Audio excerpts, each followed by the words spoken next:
Grocery shoppers in Alabama didn't get any relief at the marketplace this month as prices in Alabama continued their upward surge. Substantial increases in meat prices brought about a 6.3% increase over April, the largest since the Farm Bureau price survey was initiated. Food price surveyors say current beef prices increases are substantial and brought about in part to stronger farm prices and represent the first profitable period for cattlemen since 1973. The market basket of 20 basic food items increased from $20.37 in April to $21.70 in May in central Alabama and from $20.72 to $21.93 in South Alabama. Richard Fifield of Alabama Farm Bureau says consumers can expect similar increases in meat prices throughout the year, but produce should be leveling off. The highest climb was in produce, but I think this is understandable in the disastrous lettuce crop, and this will be mitigated pretty quick with a new crop coming out of California, and the tomatoes, which were high and are now going down very rapidly with Florida tomatoes coming in. I understand that beef took a big jump this month also. Beef sure did take a big jump. It was the largest increase that we've seen in over a 5-year period, 8% since increase over last month, and they're estimating that the overall increase in beef this year will probably be in the neighborhood of 12, possibly more. This is rather frightening to consumers, but I think when they look at it in terms of the last 5 years, where beef producers have only seen a 16% increase as opposed to a 41% total overall increase in consumer price index, this is a rather favorable figure. Beef is still a good buy. Do you feel that it's going to continue to climb? I think we'll see continued increases because the supply is low.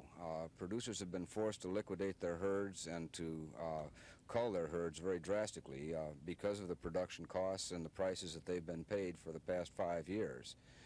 I think you'll probably see that beef will continue to rise throughout the rest of 1978. Even though prices are increasing, most consumers are learning to unit price their items and paying particular interest in what they're buying and shopping wisely. Janet May, WSFA TV News.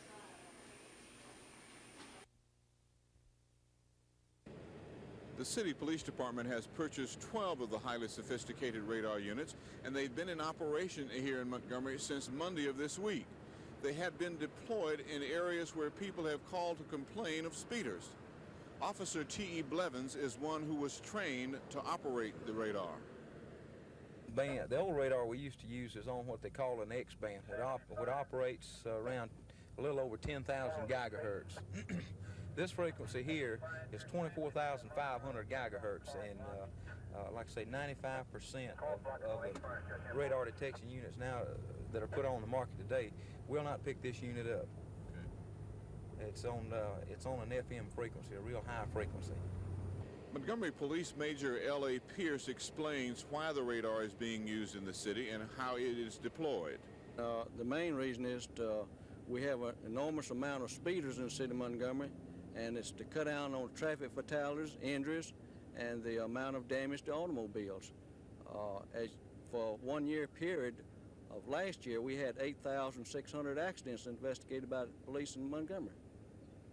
How many units you got? We have 12 new units, radar units, that purchased from the Office of Highway and Traffic Safety through a federal grant. Montgomery police investigated more than 8,000 traffic accidents last year, and police officials say the most serious accidents were caused by high speed. They hope that the new crackdown with the use of the new sophisticated radar will cut down on traffic accidents and cut down on fatalities. This is Norman Lumpkin, WSFA TV News reporting.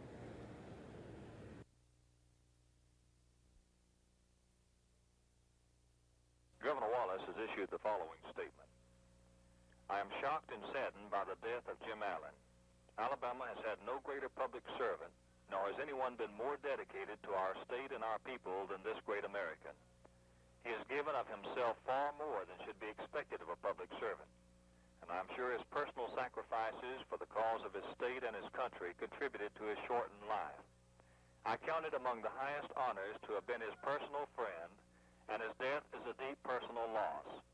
I extend my sincere sympathy to Marion, his son Jim, and other members of his family. America has suffered a great, great loss. He was one of the closest people to you. He was not a good speaker. Now, that came across in his television broadcast, obviously. But he knew that. But he could exude a warmth when you was with him, and especially when you worked with him or worked under him, like no other person I've ever seen. He encouraged you all the time. He gave me the encouragement I needed to pursue my own political career and interest. And he's done this with so many people that he's worked with. He was just a tremendous influence for good on others. I know he was on me. In your opinion, what made him the most happiest? This may seem trite, but to be in a position to render true public service to the people of Alabama. See, this was the only job he had. When he took office as United States Senator, he sold his stocks and bonds, he sold his interests in banks, and he separated himself from anything that would stand in the way of rendering public service. And he devoted himself to his job and got a great deal of self-satisfaction from it. This was in 1968 when I ran his campaign for the U.S. Senate. I managed the campaign over the state, and I already knew Senator Allen and respected him, but I got to know the man and really know exactly how he functioned, how he thought, how he acted in private as well as public. And the Jim Allen that I knew was the same Jim Allen that everybody in Alabama knows today, and his private thoughts were the same as his public thoughts, and he was probably the greatest historian, for example, that we've ever known in this state as far as politics are concerned. He knew more about Alabama and this country and where we came from and really just what it's all about, more so than probably any other man that I've ever dealt with. Was that one of his main interests, the study of Alabama history? He's just a great historian. I think probably he spent more hours studying this state and just our origin, what Alabama's been since its early days. And for example, there are very few people that know this, but Jim Allen signs every letter that comes out of the U.S. Senate office, and no other senator to my knowledge has ever done this. He crosses every T and dots every I, and this is something that if you get a photograph, for example, signed by the senator, it's his signature. And the little things like that are just what made the man great. Well, it will closely parallel the terms President Nixon offered last May: withdrawal of our forces from Vietnam, return of our prisoners, and an accounting of our missing in action, and a ceasefire supervised by an international agency. The shooting would stop, hopefully for good, but this is just another phase in the long conflict. North Vietnam is not giving up its goal of taking over South Vietnam. What it couldn't do militarily, it will now seek to do politically. I want our involvement to end completely, but I fear that it will not. Look for us to be expected to spend billions rebuilding both North and South Vietnam. If we do, we will be subsidizing communist efforts to take over the South, and also South Vietnam's efforts to prevent this.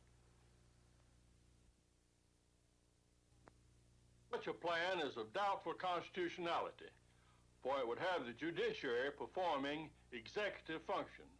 Even Mr. Cox concedes this. Congress, while charging the president with unconstitutional actions, should take care that it is not itself guilty of the same charge. And I don't like the idea of needlessly prolonging this whole investigation. The Watergate Committee has had more than 6 months, and Mr. Cox had 5 months, and more than 80 attorneys under him.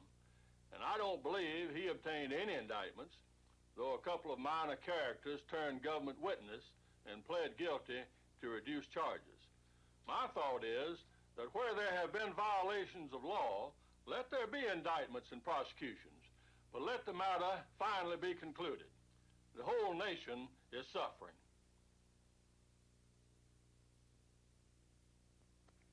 Well, I believe in the right of workers to join unions, to organize, and to choose or not choose a bargaining agent. And I believe in the need promptly to implement the choice of a bargaining agent by a majority of the workers. But this bill goes far beyond these basic principles. I see little in the bill to help the worker, but much to help big labor. In fact, I believe there is validity in the argument that the bill is part and parcel of the Sun Belt, Snow Belt fight in the Congress to slow down business and industrial growth in the South and to reapportion the benefits of federal programs, all at the expense of the South. In providing for punitive action against business and industry, the bill strikes right at the worker, because if industry is deprived of work, this would hit hardest at the employees themselves. So I will vote against the bill and against cloture to cut off debate. De Tocqueville was interested in finding out why America was great. And he said that in his book, he said that he went into the great financial centers of America, searching for what made America great. And he didn't find it. And he went to the great harbors of our country, searching for the greatness of America.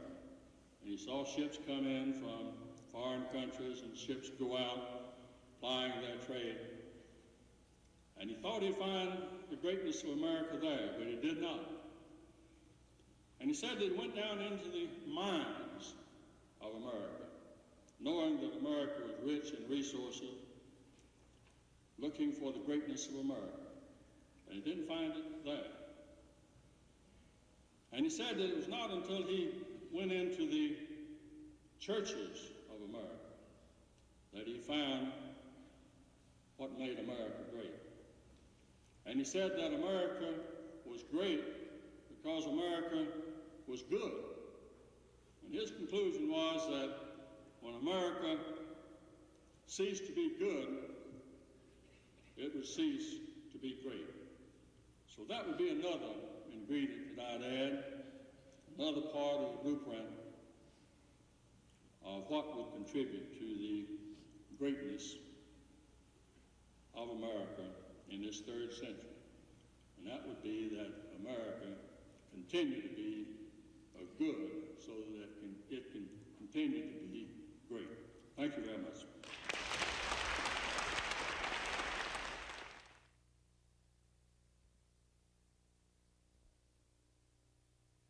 And I'd like to suggest something of a blueprint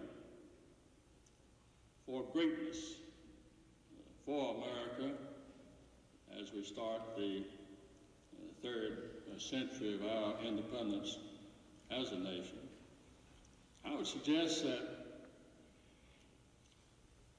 we need to give greater emphasis to our need of God in our daily lives and our duty to Him throughout our lives. And I would feel that we must develop the strength and will to repel aggression from abroad and to cope with crime and violence and subversion here at home. And I would feel that we must fight big government, fight the increase in big government.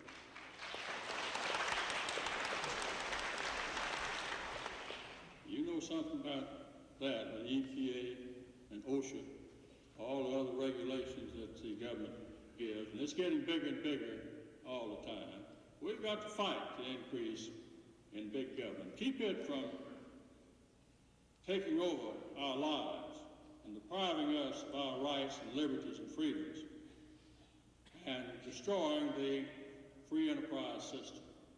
Certainly we've got to have a prosperous agricultural economy.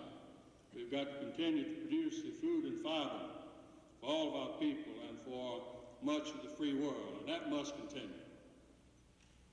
Then, too, I feel that we've got to raise the economic level of all of our people through the free enterprise system so that more millions will enjoy the affluence of America.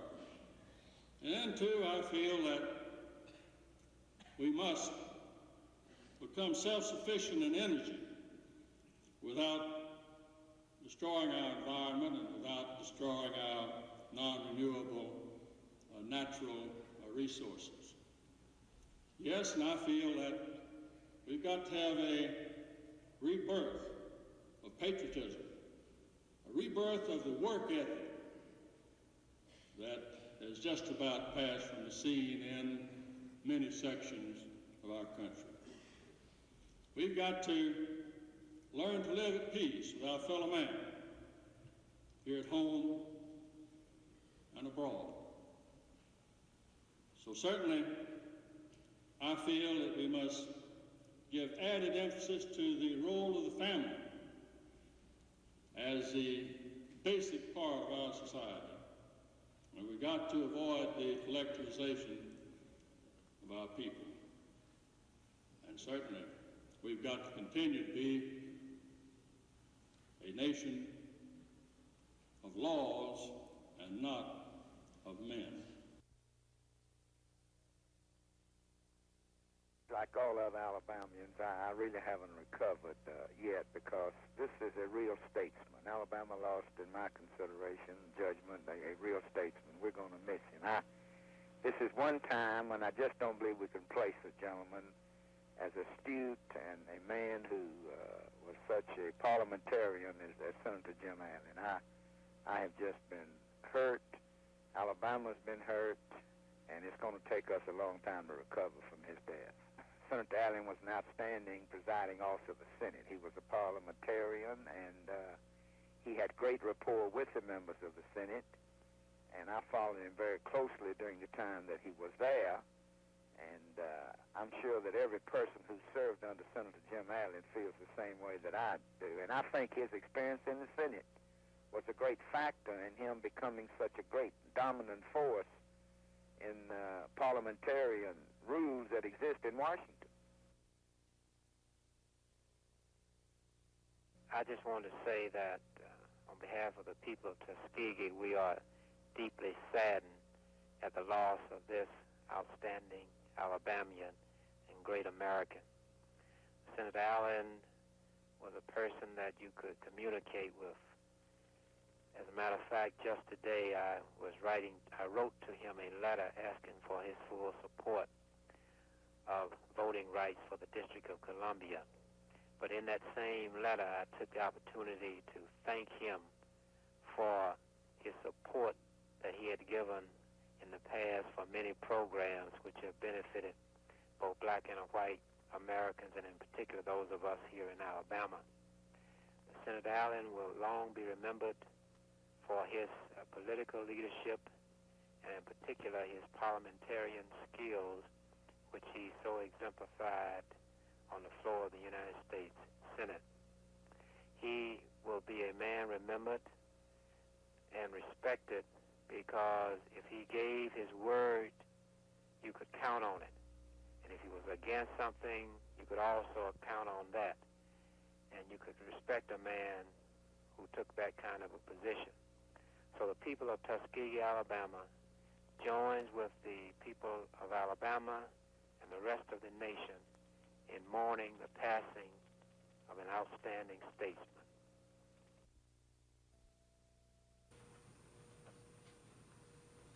I only hope that someday someone can half fill the shoes of Senator Jim Allen. He was one of the finest members of the United States Senate, and I am sorry that he's not going to be there for many, many reasons. I believe that he extended himself way beyond the call of duty in defending the principles that the people of Alabama and a majority of the American people espouse. In fact, I think that and believe that he went beyond the call of duty to the point that it had something to do with the loss of his life at an earlier time than ordinarily it would have happened. he gave to the people of Alabama and to the Senate of the United States far more than he received. His service was unselfish. His Senate hours were long and difficult. And when the Senate was not in session, he was out amongst the people of Alabama. He was indeed a servant of the people, giving without limit his time, his talent, and his health. In his death, the people of Alabama have lost an unselfish and dedicated champion. The Senate of the United States has lost a courageous and perhaps irreplaceable leader. And I have lost a dear, dear friend. In this moment of sorrow, I rejoice to remember I revealed my appraisal of Jim Allen as a man and as a senator while he was still with us. He and I fought side by side on the Senate floor on many occasions for causes we held dear. After one of these events, he honored me by asking me for an autographed picture. I gave him a picture bearing this inscription in my handwriting: "If I ever have to stand with one man at Armageddon and battle for the Lord, I want that man to be Senator Jim Allen of Alabama."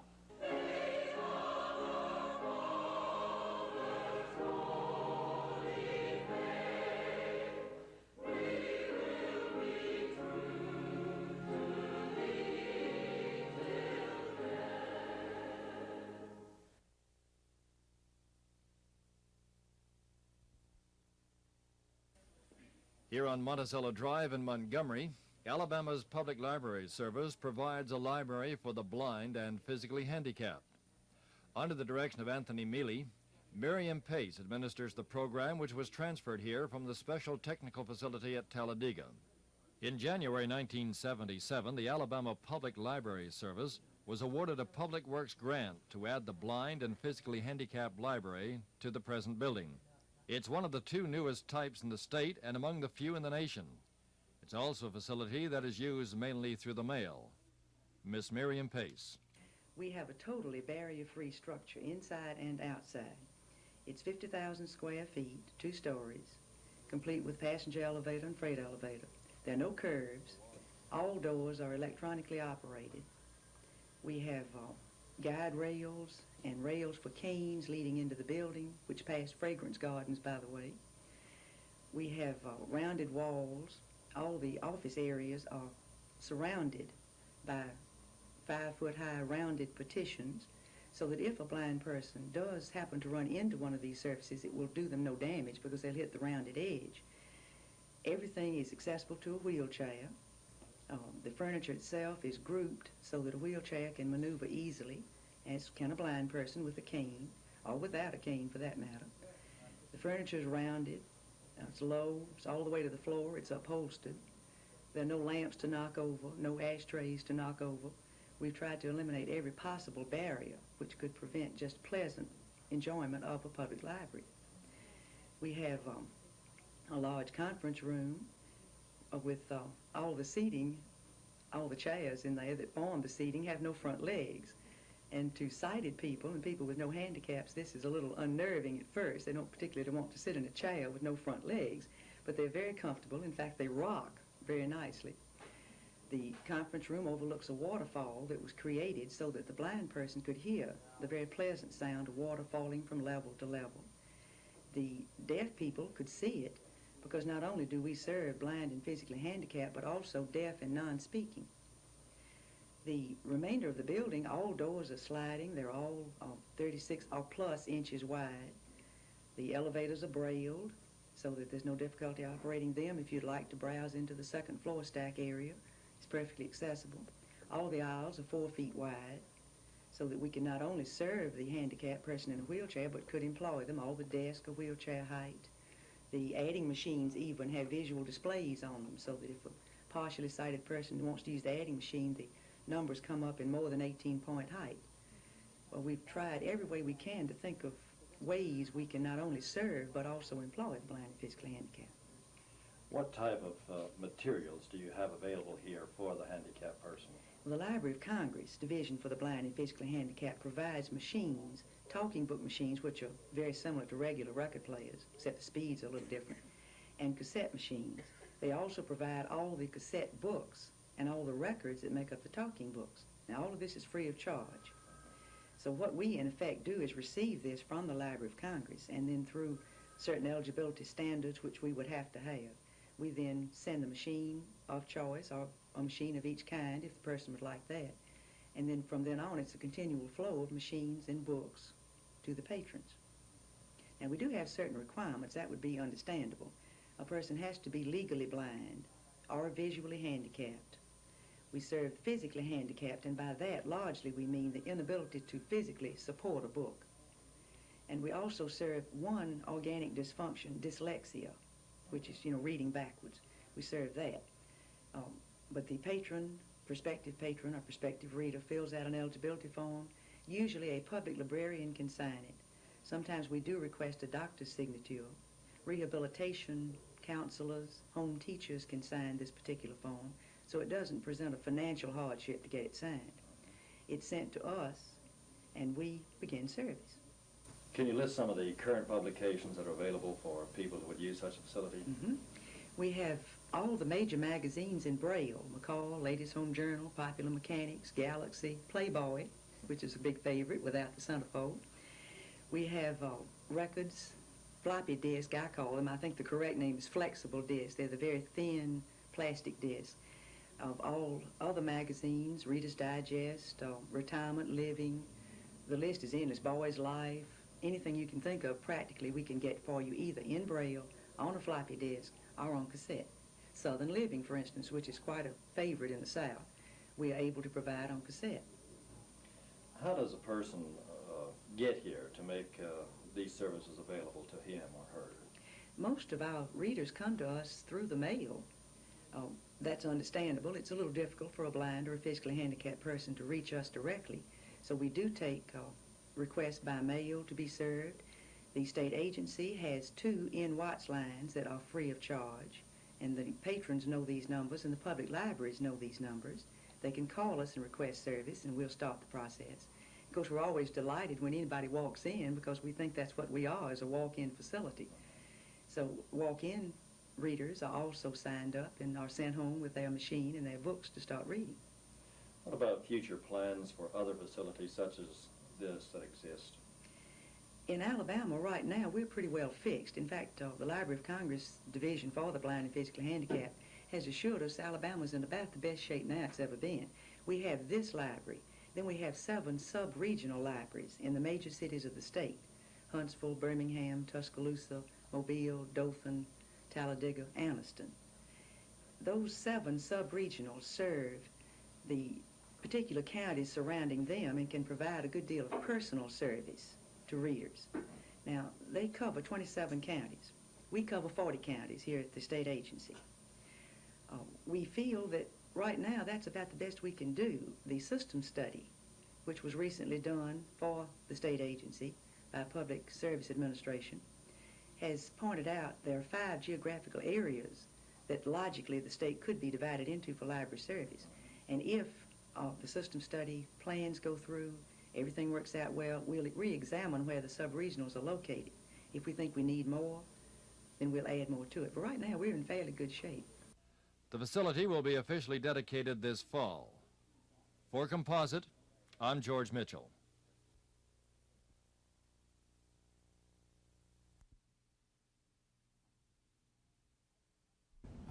I'm not a bit worried about that. I think we wanted to make the architecture, the space, let's say, in the building, exciting space for public to visit. And then after you've exposed to this exciting space, then you enter into museum space. By then, you are totally out of it. You'll be in a new environment, an environment of that particular exhibit. I don't see any competition at all. I think one actually complements the other. Behind us is the 920-pound Calder-mobile, and it has that suspended state. Is that the feeling that we ought to have when we come into your building as well, is that we're we're entering a wholly new environment and that we're slightly suspended as we move through here? I think it would be nice to create a sense of excitement here so that people feel that they're coming to something worth remaining, worth staying for. I think that's what it's all about. You want to attract people here, and then you want to keep people here. And then, after you succeed in doing that, then I think we have very many beautiful things for them to see. Design in this country has been centered in the past in the great cities like New York, Chicago, Washington, San Francisco, and Los Angeles. I'm talking about large cities, but that's changing too, isn't it? Yes, just judging by our work, we have worked now, more work actually, out of big cities than in the big cities at this particular moment. So I think that the country is moving, is spreading. I am Pei. Thank you very much, and thank you very much for this building. Jane? And thank you for showing it to us, Tom. Coming up in the next half hour, Betty Furness will introduce you to a member of the class of '78, a member of the class who wants Betty's job. Betty graciously gives her an opportunity. Also, you'll meet a man who had been living the life of an average American family man in Chicago until a judge found him a Nazi war criminal. He faces the possibility of being deported. But first, station break.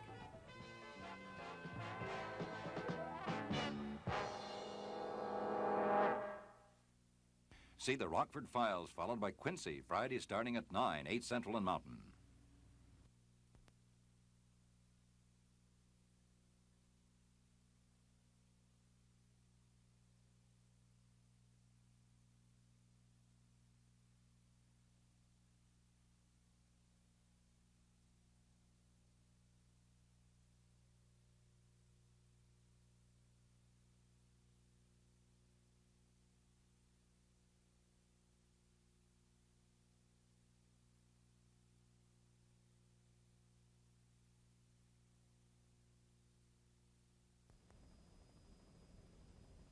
We're now looking at a building that is made entirely of new forms of building material, or there's a lot of concrete here, and yet it has the appearance of marble. Was that a particular dilemma for you? Was that something that you wanted it to appear that way? And talk for a moment, if you can,